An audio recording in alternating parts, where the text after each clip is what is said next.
Good morning. I'm Avril Stokes, Executive Director of Be Great Together.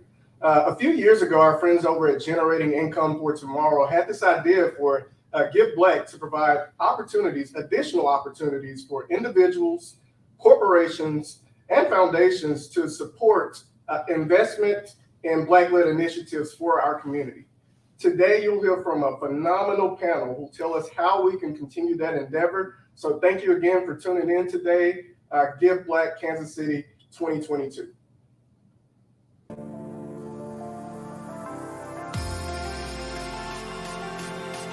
Our goal is to identify and fund Black-owned businesses in Kansas City with a specific interest in businesses that operate in low-income areas. We promote ownership for those impacted by mass incarceration. Our vision is to nearly end recidivism in Kansas City, Missouri. Brennan Latimer and Precious Awapaju started the Future of Us scholarship program to help students who don't qualify for academic scholarships. They focus on things like their desire to go to school, to get higher education. There's a gap from serving your country to transitioning to the civilian world. So I wanted to create a nonprofit that would give veterans resources. We want to see K-12 public school programs and grassroots leaders grow in funding and exposure.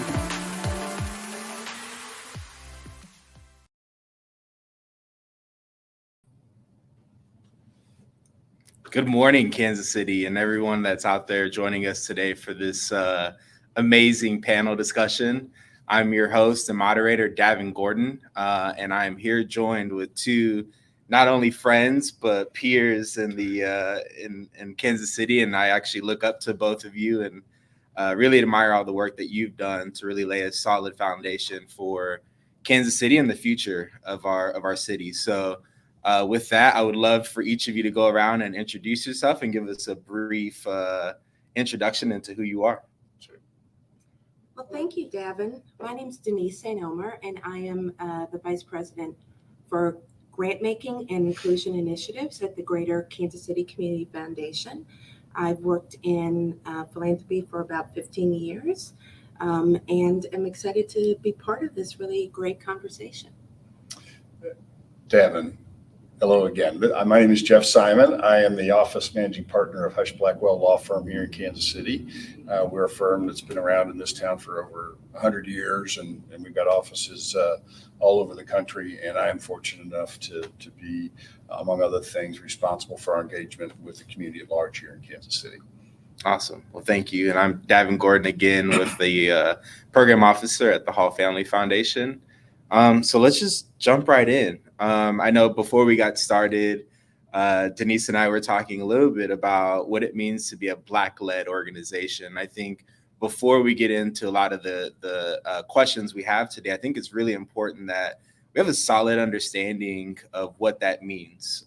Do you mind sharing a little bit from your perspective on what that means to be a Black-led organization? Sure. So I think, what we saw, there was, after the murder of George Floyd, there was quite a bit of interest, I think, from local foundations and donors around really leaning into that moment. And so what I think we experienced was a lot of interest in supporting Black-led organizations, but really not a lot of in-depth conversation about what we mean by Black-led organizations. And so I just wanted to share a perspective. So in addition to working at the Greater Kansas City Community Foundation, I also serve as a national trainer for APFI, the Association of Black Foundation Executive, and their responsive philanthropy in Black communities framework and toolkit. And so APFI has really put out some publications to really help inform the way people think about this work. And so APFI has really offered up a really helpful way for people to think about Black-led, Black-serving organizations as they look to support those organizations. So the framework that APFI uses is that APFI defines Black-led, Black-serving organizations as those organizations that not only have a Black leader, but that their leadership is majority Black and have majority Black boards of directors, and that their focus is in serving Black communities. And I think that that's really a framework as we think about how and where we support organizations, it's important for us to think about that. Because if you don't mind, Davin, I'd like to provide a little bit of framework around kind of some of the national data that we have that reflect the disparities in those Black-led organizations being able to access philanthropic support. So back in 2016, the Philanthropic Initiative for Racial Equity did some research and issued a report where they showed that back in 2016, only about 10% of the $24 billion in grants that were made that year were grants that targeted people of color. And unfortunately, we know those disparities persist because we had a report that came out in 2020 that was a research report that was done by the Bridgespan Group in conjunction with AbbVie. And that report also reflected that those disparities continue to persist in terms of being able to access funding. So that report showed that in 2020, that the revenues of Black-led organizations on average are 24% smaller than their white-led peers. And the report also highlighted that the impacts of that really reflect in the ability of those organizations to access operational dollars, because those organizations also have unrestricted assets that are 76% smaller than their white-led peers. And those unrestricted assets, those unrestricted dollars, were particularly important over the last couple of years when we were all suffering from the pandemic, because organizations that had access to unrestricted dollars were able to pivot in ways that not only helped them to serve their clients better, but also were able to pivot in ways that allowed those organizations to survive. We talked a lot about small businesses going under during that time. Those same impacts were being felt by small nonprofits. And so that disparity also means that there was a corresponding disparity in the ability of Black-led, Black-serving organizations to survive. Wow, that's really astonishing and, I mean, stark information and data. And Jeff, just curious, from your perspective, why do you think that these challenges, I think you see it in philanthropy, but also in small business, as you mentioned, continue to persist? Well, I mean, they continue to persist, Davin, because people keep doing the same things they've always been doing, right? I mean, people talk about, well, we want change, yet they're not willing to change what they're doing or look at the world in a little bit different way and respond to it in a little bit different way. So for everyone who's out there, which is, I think, every corporation in America issued a press release in June of 2020, we need change, we need, this injustice can't stand and all that. Well, until they start engaging with their communities in a very different way, getting outside the circles that they're in into parts of the community that they may not have ever been to, meet young leaders in the Black and BIPOC community, and understand what they're trying to do, then it's all invisible. So you can talk about change all you want, but it's an old saying, you got to start with yourself. That's a great point. Denise and I were at a conference not too long ago, and one of the keynote speakers talked a lot about, you've got to start with yourself. I hate to say it, and I'm dating myself, but the Michael Jackson song "Man in the Mirror." Exactly. Listen to the words of that song sometime. Yeah. I'm not afraid to say it. I'm cheesy. I embarrass my kids all the time. There's a powerful message in that song. He's talking about, you got to look in the mirror and the change has to start with you. Yeah. Well, I think that's a perfect segue into our first question. So first question is, how do we develop pathways for Black-led organizations to gain access to social networks with the philanthropic community? Okay, I'll respond and then let Denise take it. But look, you don't get in a network, no matter what it is, unless someone who's in that network invites you in, right? Reaches out to you and says, please come join us, right? A young Black business owner on the East Side can't walk under the doors, knock on the door of the Civic Council or the Chamber of Commerce and say, hey, I'm out here. Can I come in there? Right. It has to be those within the organization, whether it's a social network or a business network or a financial network or a legal network, reaching out and pushing the barriers aside, building the bridges, and you've heard me say this, meeting people where they are, right? I am not going to expand my network to advance the cause of social justice or racial justice or economic opportunity sitting on the 10th floor of my law firm here. Yeah. That's not going to happen. Yeah. Right. It's only going to happen when I go out on the street and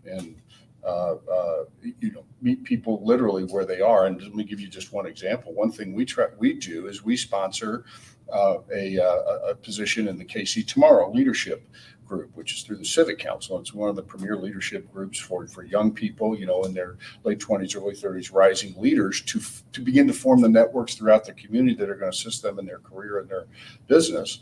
Well, if you're a young Black entrepreneur on the East Side, you don't have the money to do that, much less the access. You probably don't even know about it. So we've got my friend Abe Stokes here, and that's how Abe and I met. We sponsor a position in KC Tomorrow. We let them select. We don't have anything to do with who it is. They select the person, and Abe calls me up and says, "Hey, I got the scholarship now. He's part of the KC Tomorrow, and you've seen how his network has grown from that participation. So it takes an invitation and a welcome." Yeah, definitely. And Denise, what's your reaction? Yeah, I think it is important, to, I hate to be the person that sounds like a data nerd, but I think a really important, part of the framework around really thinking about and addressing racial equity is really thinking about data and disaggregated data. And so that same report that I referenced from Bridgespan and AbbVie identified the lack of access to social networks as one of the drivers for the disparities that we see in being able to access funding. So I think that there are a couple of ways that I would answer that, Davin, and I would answer it depending on, we talk about philanthropy as a whole, but really when we're talking about philanthropy, we're talking about individual donors, private foundation donors, and corporate donors. So that's really, so I think the answer to that is a little different depending on who we're talking about. So when we're talking about individual donors, I think, what we know is that just as individuals, our social networks tend to be fairly homogenous. So being able to I think that Jeff really has really given a great example of the intentionality that can go into how an individual can expand their social networks.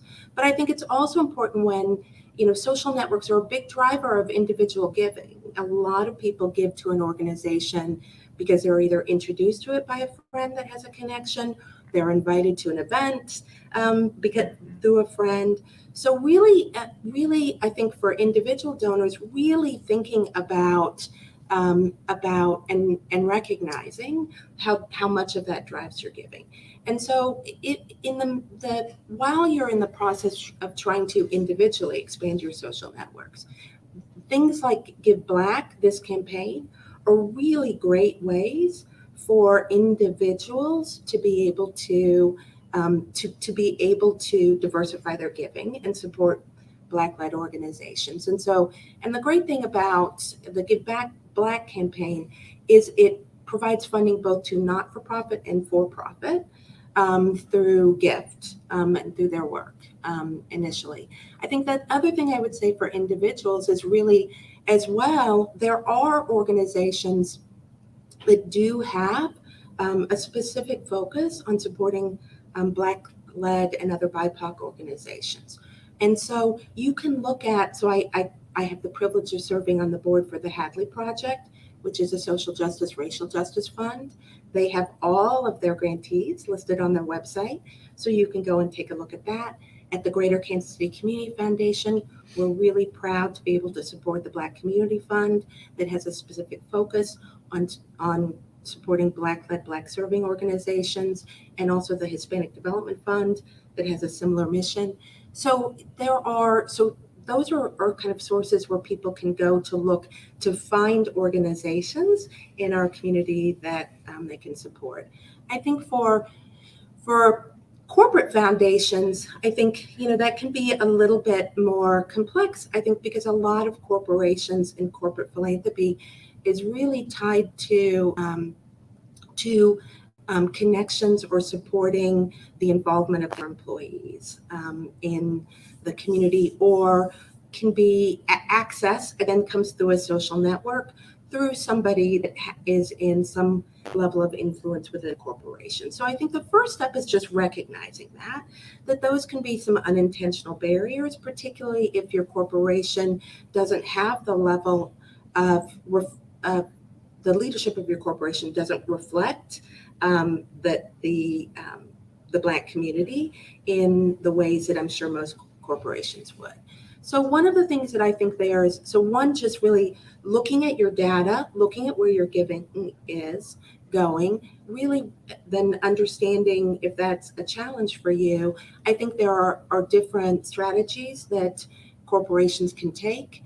I think I would encourage corporations to consider their employee resource groups. Many corporations have those as being those connectors to the Black community. So I think that that's something corporate philanthropy can do. And then I think for corporations and private foundations in general, I think, again, really just looking at your giving, being honest with yourself about where it's going and who you're supporting, and then just reflecting, and then just taking the time to really think about your internal processes and practices, because those social networks are also a huge driver of who has access to smart people like you and me that work in foundations. And for us, part of what that means for us is just like Jeff said, is rather than sitting in our office and waiting for an application to come across our desk, we have to be out in the community making connections. At the Hadley Project, every time we make a grant to an organization, we ask them who else we should know about. Such a simple gesture, right? But it's so intentional and is a great way to continue to expand your social networks. Right. So something that you both hit on is that social network aspect. And I think a big part of social networks is building trust with one another. And I think that's why we've created such divides throughout our country, whether it be political or, where resources are being allocated, is a lack of trust. And so can we unpack that a little bit? I think this would be really helpful for anyone that's in the audience, of just learning what are some intentional tactics or ways that we can start to empathize with those that maybe we don't identify with for a variety of reasons, to start building more trust with one another. Because I think we all have a human aspect in common. And because of that us versus them mentality, we have kind of manufactured these divides. And until we can, come back to what we all have in common, we're going to continue just to see these problems perpetuated year after year. Yeah, I mean, no question about it. And Devin, one of the things codes I kind of live by is when the person comes up to you and you first meet them and they say, "You can trust me," that's the person you can't trust, right? I mean, trust is built through relationship. It's built over time. It's built on a foundation of respect, right? So, I mean, you and I didn't know each other 2 or 3 years ago. And we developed a relationship that's very valuable and important to me. And I just love to see your success and where you're going. But we started just having conversations and spending time with one another. And you can say all the words you want, but trust comes through action. Trust comes through a relationship that over time, this person really is doing what they said they were going to do. They really are listening to me. They really are changing their worldview a little bit based on an effort through whether it's reading literature or poetry or the arts or personal relationships with others. Whatever it is, it's trying to view the world from a little different perspective than the one that you're in, which is very natural. And when you have that, the universal experience, at least mine, and I think everyone's eventually, is when you get past those divides, you do realize we're all the same. You do realize we all want the same things for our lives and for our families and for our communities and all that. There's a lot of forces that don't want you to believe that. getting off topic here, but No, there's a you're lot of good. people making money keeping this divide going. Right? Definitely. There's a whole lot of people Yeah. making a whole lot of money keeping the divide going, and those aren't the folks who are most affected by it. Right? They're making the money, and the rest of us are paying the price for Yeah. it. So you got to put that aside and put aside what somebody else wants you to think, and just look at this other person and get to know them, and over time build that relationship of trust. Because you're right, we don't talk to each other, and there's no way you're going to build trust if you don't talk to each other. 100%. And I can attest to that. I can guarantee we've had different paths in our lives, but when we came together, we realized we had so much in common. Yeah. Despite Including a love of good tequila. That's right. That's right. We'll save that for another panel discussion. Denise, say. Well, let me just, before I answer that question, I need to be in the good tequila. Yes, no, you're both invited. Meeting. Yes. So here's what I would say is, so, again, kind of bring it into the context of philanthropy, that is a lack of understanding of culturally relevant practices is another barrier that's been highlighted by Bridgespan and AppFi for Black-led organizations to be able to access funding. And so what I would say is that when we really think about, there's a saying in the Black community, nothing for us without us, I think is so, and also kind of bringing it also back to Jeff's Michael Jackson analogy, is really, kind of looking in the mirror. So I think that one of the things that we have to we have to think about, and is how we move through the world and how we need to move through the world differently. I think it's human nature for all of us to think that people experience the world the same way that we do. But we need to understand that is not the case. And so one of the things that is really kind of central to kind of a racial equity lens in philanthropy is constituency engagement. And too often, philanthropy engages with community to tell them what we've decided they need, Right. As opposed to really moving into and having conversations from a place of humility and understanding that those closest to the issue are in the best position to really be able to define it and to be able to create solutions. And so I think the example I would give, I just want to give a shout out to my friends at the United Way. I know, unfortunately, Chris was sick and couldn't join us today. But, the United Way and the Community Foundation and the Mid-America Regional Council and LISC of Greater Kansas City, when we came together to create our COVID response fund, we really, with intentionality, said in this moment, we need to design this differently than other funders' collaboratives. And so with that in mind, we had created a 20-member advisory committee that was minority funders and that included specific slots for people that lived in the communities that we knew were going to be most deeply impacted. We also didn't use our foundation software. We simplified that process. A simple can be a form. We simplified the questions we were asking. We simplified the information that people had to support. And then we gave those dollars out as general operating dollars. And I think because of that, we had the opportunity to really support lots of smaller grassroots organizations that had probably never been able to access foundation funding. And a huge driver of being able to do that was the fact that we had people that lived in those communities at the table helping to make the decisions. Yeah, I love that, what you say about tossing out the software. I mean, that's what we all need to do, is do things in a different way, right? Because you run the same candidate through your software, and the score is going to spit out not a candidate. You sit down and learn what that person's trying to do and trust them to do what they say they're going to. And then here now, all of a sudden, we're doing things different. Yeah, I think, what was really interesting, and join in, Gavin. Yeah. Don't let don't let the two of us. I'm but soaking up all the knowledge. One of the things that was really interesting, I think, was so that the Community Foundation, it's been a personal passion of mine to really advance racial equity, and really thinking about racial equity specifically within the context of philanthropy.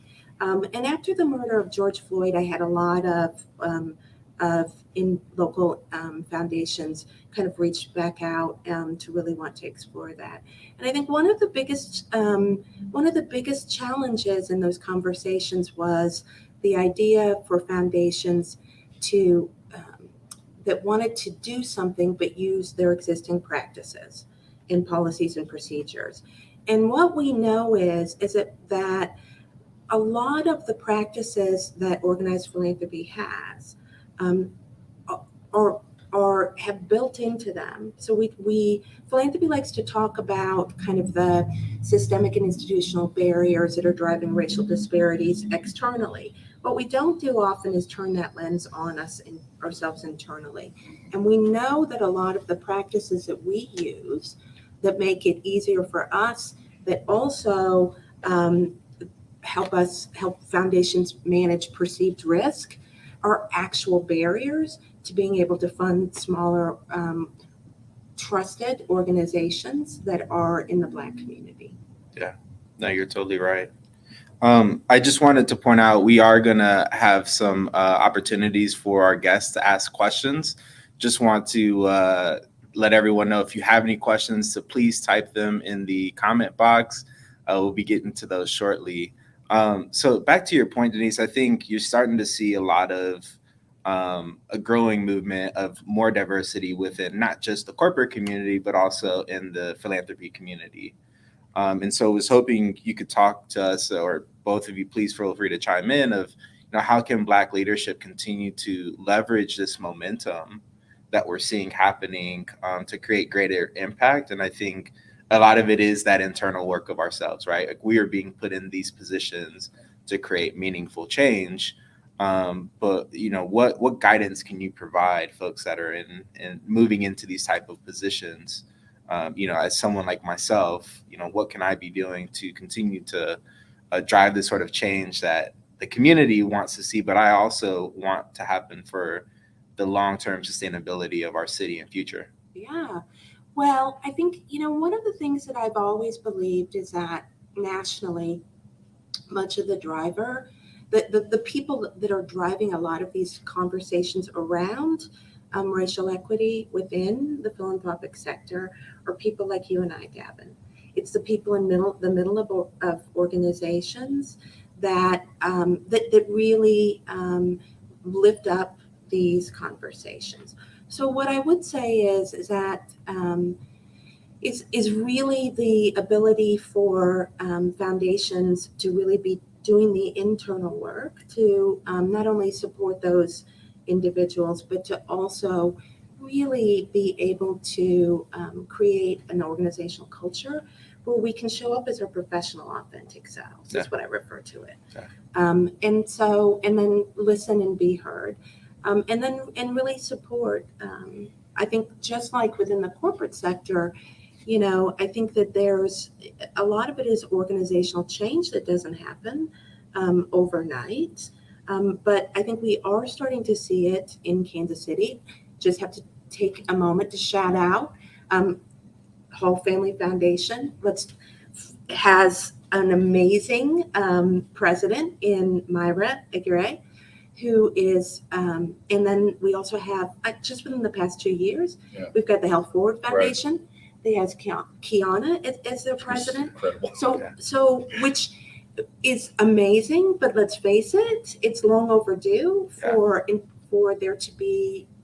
us to be moving into the space where we have our first kind of leaders of color running major foundations in this region. Yeah. So really just that's very true. And I'm very encouraged by the recent trend. And you're right, it's way overdue, right? A lot of things are 400 years overdue, but that doesn't mean we can't start now. And, we've got Earl Phelan, who took over KC Scholars. I don't know if you know, he's an amazing, amazing guy. Class CLC at KC Common Good. This is just kind of off the top of my head. And I think it's public. I hope I'm not spilling the beans here, but the Civic Council has just hired Dred Scott as the head of the Civic Council. You are spilling the beans. Wow. That's so breaking news. I think it's supposed to go out today. And if not, I apologize.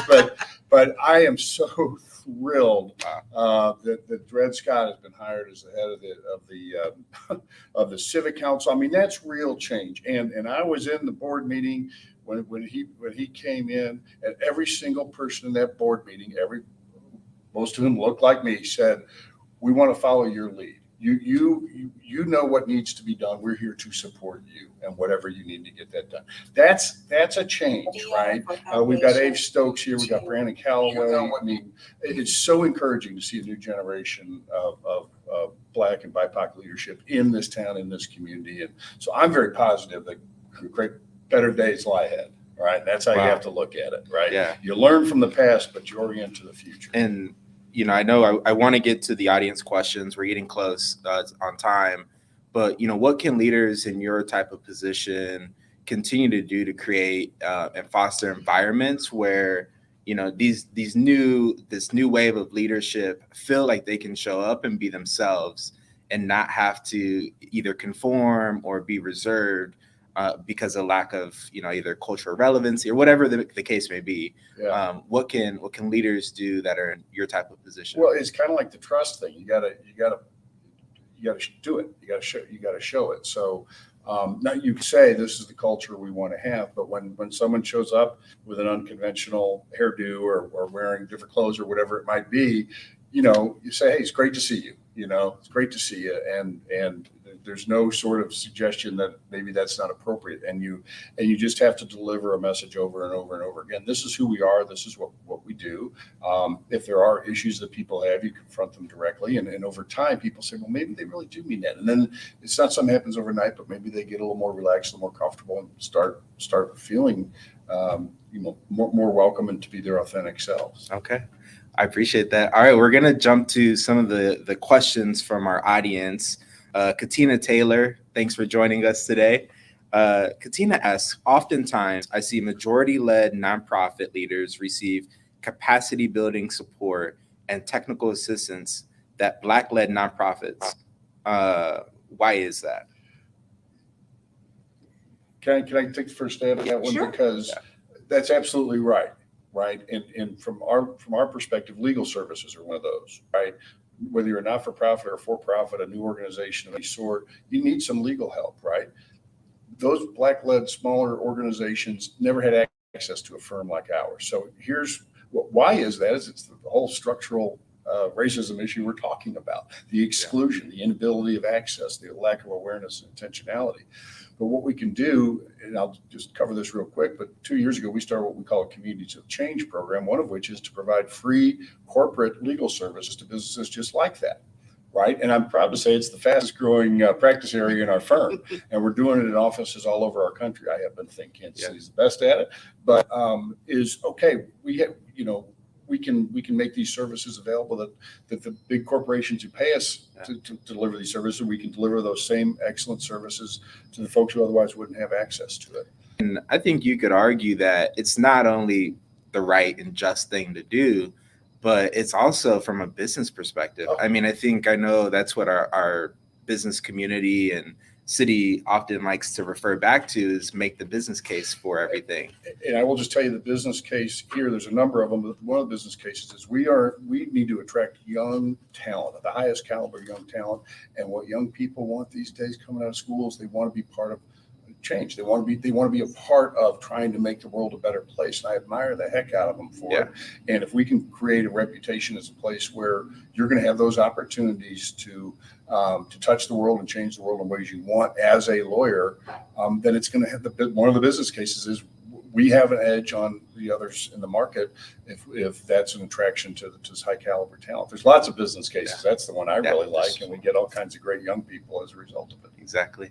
Denise? Well, and what I would say, so this goes back to those those barriers that I referenced before that were highlighted in the 2020 report from Bridgespan and AppFee. So when we talk about institutional racism, what we're talking about is policies, practices, and procedures that work better for white people than they do for people of color. And when those are adopted by multiple institutions across systems and sectors, that's when we start to talk about systemic racism. And so it goes back to the comment I made earlier, where in terms of the need for the philanthropic sector to really apply that lens, not just externally, but internally. So when we think about, so a lot of the processes that organized philanthropy has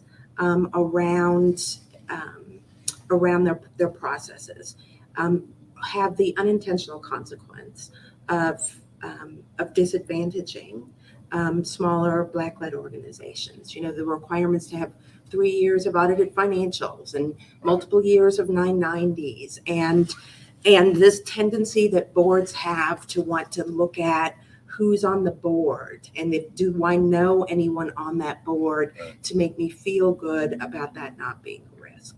And so what I would say to that, Katina, is that there are some inherent inequities that are based into the systems that philanthropy uses to give out dollars.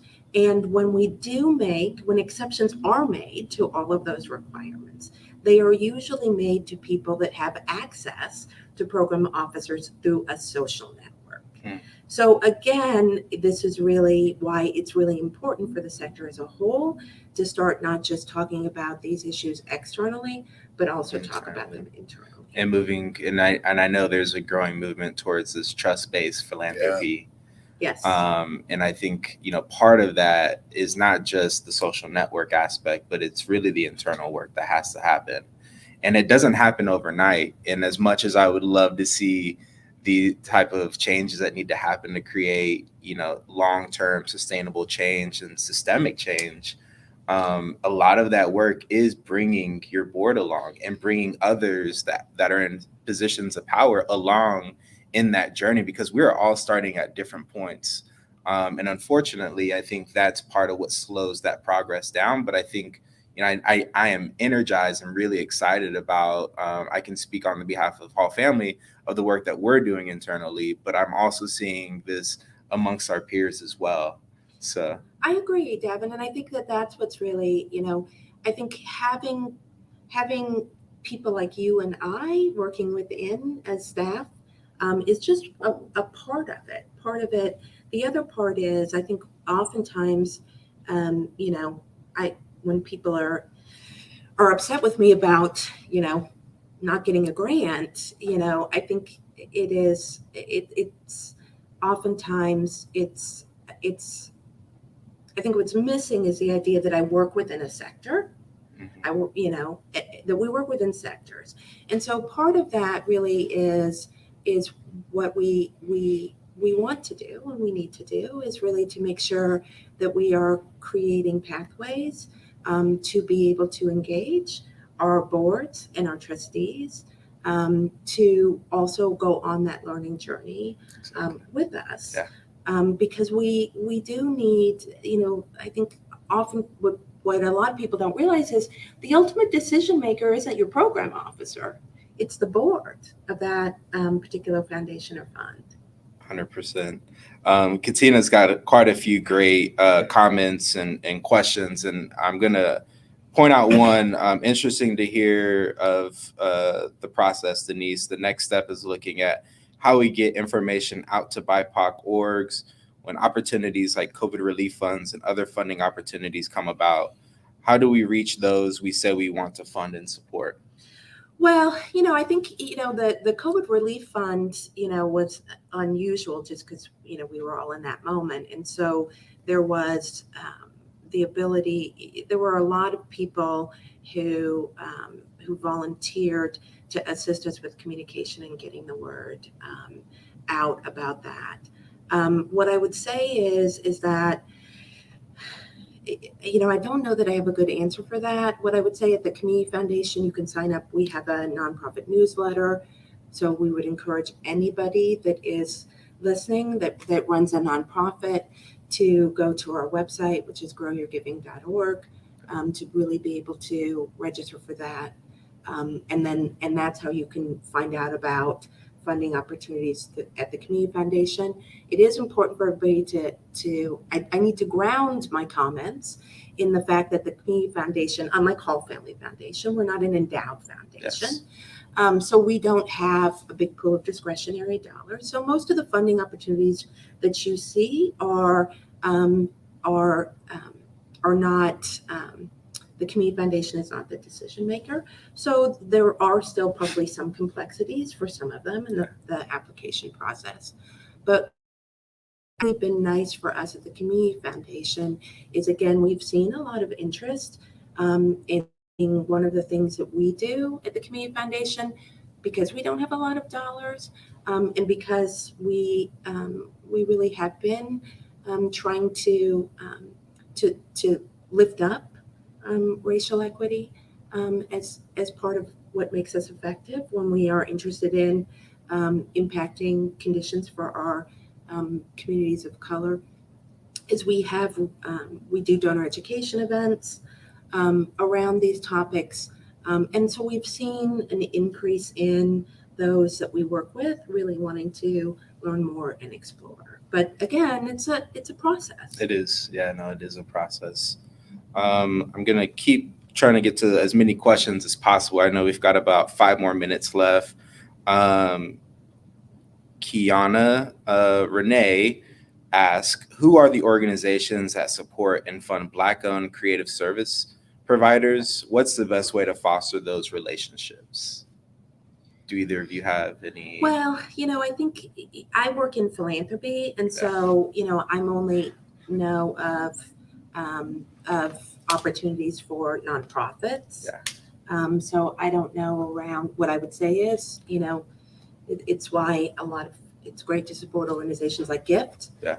Yeah, definitely. I think GIFT is well equipped and informed with all the other entrepreneur support organizations that are out there to support all types of entrepreneurs and small businesses and creatives. That's definitely probably a great starting point. There's also Casey SourceLink and many other resources that are out there. So hopefully that helps. This is Cameron Johnson from the Black Community Fund. Yay. Ask, what do young people have to do to best prepare themselves to take over the reins in regards to the Black philanthropic presence or representation in Kansas City? Well, here's what I'll say, Cameron. I know you're doing that right now, working as an intern at the Black Community Fund. So I think that you just I think one of the things that can be a challenge is, we have a rich foundation community in Kansas City, but, I've been at the Community Foundation for 15 years. So as you can tell, a lot of times there's not a lot of turnover in those positions. But I think for Cameron's doing exactly what I would encourage people to do, is to find that opportunity. So what Cameron's doing is Cameron has found an opportunity to start to get exposed to the social networks that create pathways to be able to get into those institutions. Cameron, I'll give you some great advice as a young kind of emerging leader. I think what has helped me and helped develop those social networks is getting involved with all sorts of, whether it's community-led initiatives, serving on boards and committees, internships. It's really trying to get to as many events and meeting as many people as possible. Although I know, maybe transportation could be an issue for some folks, or maybe not having access to some of those opportunities. I think it's just trying to be creative and leveraging, we've got social media, we've got a lot of different platforms out there, and you'd be surprised of how many people are willing to support someone that shows initiative and shows desire to create something great for themselves and for their community. Jeff, what would you have to share? There's an old saying out there, something to the effect of 90% of life is showing up, right? And there's a lot of truth to that. And so, go to the events, go, reach out and ask somebody to lunch, or whatever it is. use your own initiative to just show up and be there. And in the in the process of doing that, you'll get a better sense of how all this stuff works. You'll start to meet people. I'm an old guy, right? So I'm sure this can happen on social media, but to me, there's nothing like a human interaction. So anytime you have an opportunity to show up at anything you're aware of, just show up. I mean, that's how we got to know each other. Exactly. We both participated in the Startland board is right. where we met. Yep. And that's because both of us showed up for the Startland board, and here we are. Exactly. I see Drew Eanes leaving some great comments. Drew is another great community advocate. Thanks for joining us today. I do want to give a quick shout out. I know we're at time to Chris Rawson. He did reach out to me this morning to share he wasn't feeling well. I know you pointed that out. He really regrets not being able to join us today for this conversation, but I told him he's on the docket for next year and he can't get out of it. So hope you feel well and get better soon.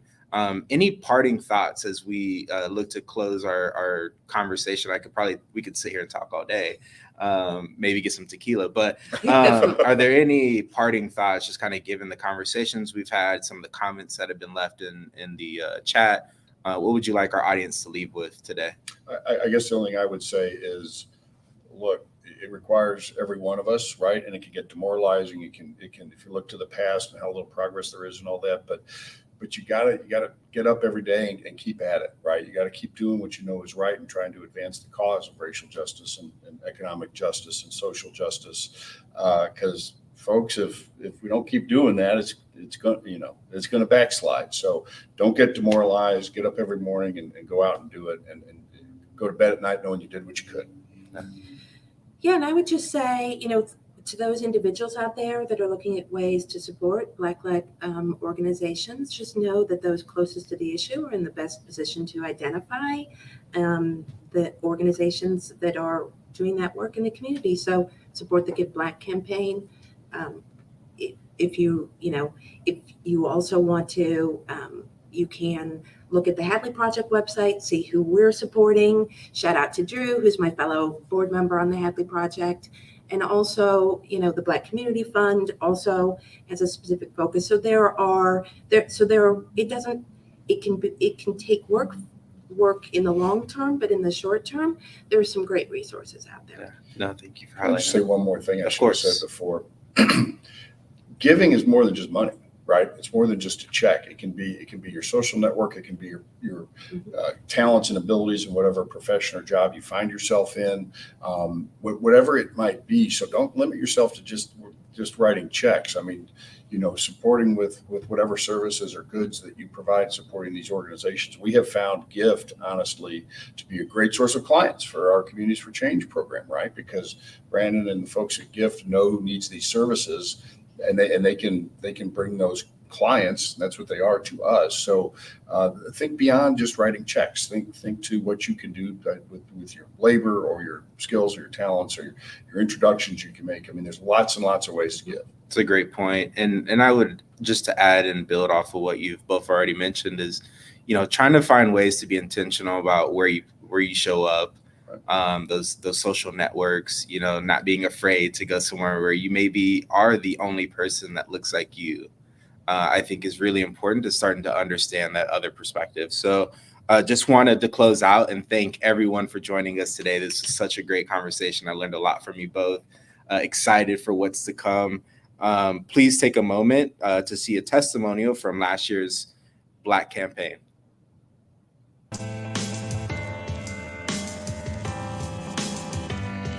For us, being able to participate in Give Black campaign last year was phenomenal for our families and our individuals that we serve here in the Raytown community.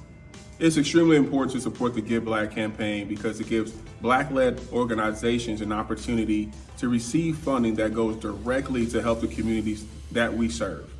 I want to be able to give therapy to people who don't necessarily have money to receive therapy, but they need it. And so Give Black is an opportunity to be able to do that, to have those additional funds, to have some cushion, to be sustainable, but also be able to continue to serve the community on a long-term basis. Representation truly matters. People should continue to support the Give Black campaign because it assists Black organizations, Black companies to scale.